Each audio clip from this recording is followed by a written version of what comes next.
గోవిందాయ నమః. హిందూ బంధువులందరికీ జయ శ్రీరామ్. కృష్ణ వందే జగద్గురు. భగవద్గీత 13వ అధ్యాయము 18వ శ్లోకం. ఇది క్షేత్రం తథా జ్ఞానం జ్ఞేయం చోక్తం సమాసతః మద్భక్త ఏతద్విజ్ఞాయ మద్భావాయోపపద్యతే. ఇంతవరకు క్షేత్రము గురించి, జ్ఞానము గురించి, జ్ఞేయము గురించి సంక్షిప్తముగా వివరించి తిని ఈ తత్వమును సమగ్రముగా తెలుసుకున్న నా భక్తుడు నా స్వరూపమునే పొందును. క్షేత్రము గురించి అనగా ఈ దేహము గురించి లేదా ప్రకృతిలో ఏ వస్తువు అయినా సరే, క్షేత్రము అంటే నశ్వరమైన అశాశ్వతమైన వస్తువు గురించి, జ్ఞానము గురించి అంటే తెలుసుకోవాల్సిన విషయం గురించి, ఏది తెలుసుకుంటే నీకు సఫలత కలుగుతుందో ఆ విషయము గురించి, జ్ఞేయము గురించి అంటే తెలుసుకోదగిన పరమాత్మ స్వరూపము గురించి సంక్షిప్తంగా వివరించితని చక్కగా అర్థమయ్యేలా వివరించాను, తేలికగా వివరించాను. ఈ తత్వమును అంటే ఈ జ్ఞానమును, ఈ సనాతనమైన విషయమును, ఏది తెలుసుకోవాల్సినో ఆ విషయమును సమగ్రముగా తెలుసుకున్న నా భక్తుడు, చక్కగా తెలుసుకోవడానికి ప్రయత్నము చేసి ఆ తెలుసుకున్న దాని ఆచరణలో పెట్టిన నా భక్తుడు ఎవరైతే ఉంటాడో ఆ భక్తులు నా స్వరూపమునే పొందురు, నన్నే పొందుతారు. నా స్వరూపము అంటే సారూప్య మోక్షమును పొందుతారు. భగవంతుడు ఎలా పొందామో చెప్పండి. ఢిల్లీ వెళ్ళాలనుకోండి, ఢిల్లీ వెళ్ళాల్సిన దారి ఆ వ్యవస్థ గురించి తెలిసి ఉండాలి. అక్కడికి చేరే ఒక ట్రైన్ ఎక్కాలనో ఫ్లైట్ ఎక్కాలనో వివరాలన్నీ కూడా కూలంకషంగా మనకు తెలిసి ఉండాలి. దానికి తగ్గ ఏర్పాట్లు మనం చేసుకోవాలి. రెండు, ఆ ఢిల్లీ అనే ప్రదేశం గురించి కూడా చక్కగా మనకు ఐడియా ఉండాలి. అసలు ఎలా ఉంటుంది, ముందు చూడకపోయినా కూడా కనీసము ముందు చూసిన వాళ్ళ ద్వారా తెలుసుకోనైనా ఉండాలి. ఏదో ఒక బుక్ తెప్పించుకోను, ఇప్పుడంటే సోషల్ మీడియా వచ్చింది కాబట్టి అసలు ఢిల్లీ అనే ప్రదేశం ఎలా ఉంటుందో మనం ఆ వీడియోస్ చూసి వెళ్ళిన వాళ్ళ అనుభవాలు విని మనకు ఒక ఐడియా వస్తుంది. ఢిల్లీ అంటే ఇలా ఉంటుంది, వెళ్ళడానికి ఈ ఏర్పాట్లు చేసుకోవాలి. వెళ్ళిన తర్వాత అక్కడ అలా ఉండగలం. మనము ప్రతి విషయం గురించి కులంకషంగా మనం తెలుసుకుంటామా లేదా, భగవంతుడి గురించి కూడా చక్కగా తెలుసుకునే ప్రయత్నం చేయాలి. మనకి ఎంతవరకు అర్థమవుతుందంటే భగవంతుడు అంటే ఒక మూర్తిలో లేదా ఒక విగ్రహంలో, ఒక ఫోటోలో, ఒక గుడిలో, గర్భాలయంలో, లేదంటే రావి చెట్టు, ఈ కార్తీక మాసంలో ఉసిరి, తులసి చెట్లు ఇలాంటి దేవతా వృక్షాలలో, పుణ్యక్షేత్రములో అక్కడికి వెళితే అక్కడే మాత్రమే ఉంటాడు. ఇంతవరకు మన జ్ఞానం పరిమితమై ఉంది. ఇంతకు మించి జ్ఞానం అభివృద్ధి చెందాలి, ఇంతకు మించి జ్ఞానం వికసించాలి అంటే మనమ సాధన ద్వారా తెలుసుకోవడమే తప్ప రెండో మార్గం లేదు. గుర్తుపెట్టుకోండి.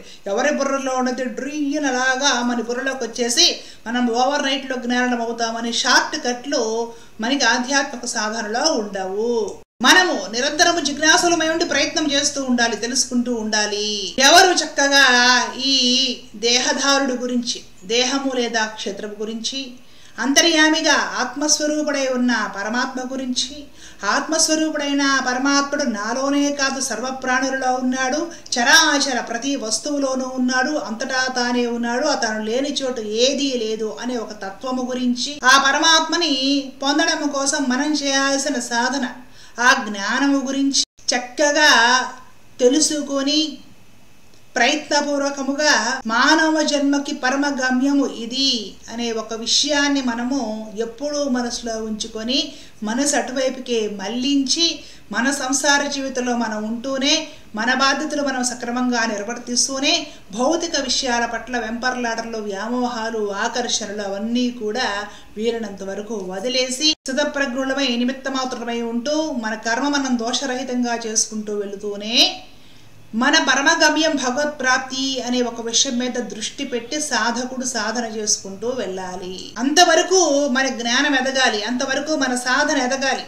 అలా కాదండి నిరంతరము కూడా ఈ మాసంలో ఈ పూజ చేస్తే ఈ పుణ్యం వస్తుంది, ఆ మాసంలో ఆ పూజ చేస్తే ఆ పుణ్యం వస్తుంది, ఈ తిదినాడు ఈ గుళ్ళో దీపం వెలిగించాలి, ఆ తిదినాడు ఆ గుళ్ళో దీపం వెలిగించాలి, ఇలా క్యాలెండర్లు చూసుకుంటూ గడుపుకుంటాము అంటే 70 ఏళ్ళు 80 ఏళ్ళు వచ్చినా క్యాలెండర్లే చూసుకుంటూ గడుపుకోవాలి.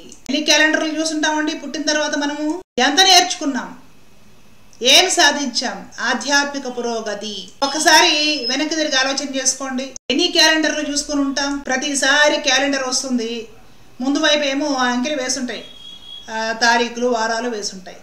అదే పేజీ వెనక వైపు ఏమో మొదలు మేషరాశి వారికి ఆదాయం ఎంత, వ్యయం ఎంత, అవమానం ఎంత, ఖర్చు ఎంత, వృషభ రాశి వారికి ఎంత, రాశి వారికి ఎంత, ఈ నక్షత్రము, ఆ దోషము, గబగబా ప్రతి సంవత్సరం క్యాలెండర్ రాగానే ముందు అది చెక్ చేసుకుంటాం. అప్పటి నుంచి కొందరికి ఆనందం, కొందరికి భయం. ఆదాయం ఎక్కువ ఖర్చు బాగా తక్కువ అన్న వాళ్ళకి ఆనందం, ఆదాయం బాగా తక్కువ ఖర్చు ఎక్కువ అవమానం ఎక్కువ అనే వాళ్ళకి బాధ. అప్పటి నుంచి ఏ జ్యోతిష్కుడిని సంప్రదిద్దాము, ఎక్కడికి వెళ్ళి పరిహారాలు చేయించుకుందామో, ఏం చేస్తే నాకు ఈ సంవత్సరం బాగా గడుస్తుంది. ఇట్లా ఎన్నాళ్ళు నెట్టుకొస్తారు? సంసారం నెట్టుకొస్తారా? లేకపోతే భక్తి ఆధ్యాత్మికత పేరుతో ఈ విషయాలు శిరోభారం అయిపోయిన ఈ విషయాలు నెట్టుకొస్తారా? ఇంతకు మించిన అభ్యున్నతి కావాలి, ఇంతకు మించిన ఆధ్యాత్మిక పురోగతి కావాలి. జ్ఞాన సౌభార్జన విషయంలో ప్రతి సంవత్సరము 4 అడుగులు ముందుకు వేస్తూ వెళ్ళాలి. మానవ జీవితానికి పరమ లక్ష్యం అదే. ఎవరైతే పరమాత్మ యథార్థంగా తెలుసుకోవడానికి ప్రయత్నము చేస్తాడో, ఆ పరమాత్మ తత్వాన్ని చక్కగా తెలుసుకోవడానికి ప్రయత్నం చేస్తాడో, అలాంటి యోగి లేదా భక్తుడికి లభించే ఫలమేమిటి? మద్భావాయోపపద్యతే. నా తత్వమును గురించి సమగ్రముగా తెలుసుకున్న నా భక్తుడు నా స్వరూపమునే పొందును. ఆ స్వామి గురించి తెలుసుకోవడం మొదలుపెట్టిన వాళ్ళు ఆ స్వామి స్వరూపాన్ని పొందుతారు, మోక్షానికి ఎడతారు, స్వామిలోనే కలిసిపోతారు. అలా కాకుండా క్యాలెండర్లు, పరిహారాలు, ఇప్పుడు ఏ దోషానికి రెమెడీ ఏంటి, ఎక్కడికి వెళ్ళాలి, ఇవి చూసుకుంటూ కూర్చుంటాయి. ఈ క్యాలెండర్లు చుట్టానికి మళ్ళీ మళ్ళీ మళ్ళీ మళ్ళీ మనం జన్మలు ఎత్తుతూ ఉండాలి. జన్మల పరంపర కొనసాగుతూనే ఉంటుంది. క్యాలెండర్లు మారుతాయి కానీ ఇంచుక కూడా మనం మారం. జన్మ వృధా అయిపోతుంది. గుర్తుంచుకోవాలి. లోకా సమస్త సుఖభవంతు. జై శ్రీరామ్, జై భారత్, జై హింద్. కృష్ణ అర్పణం.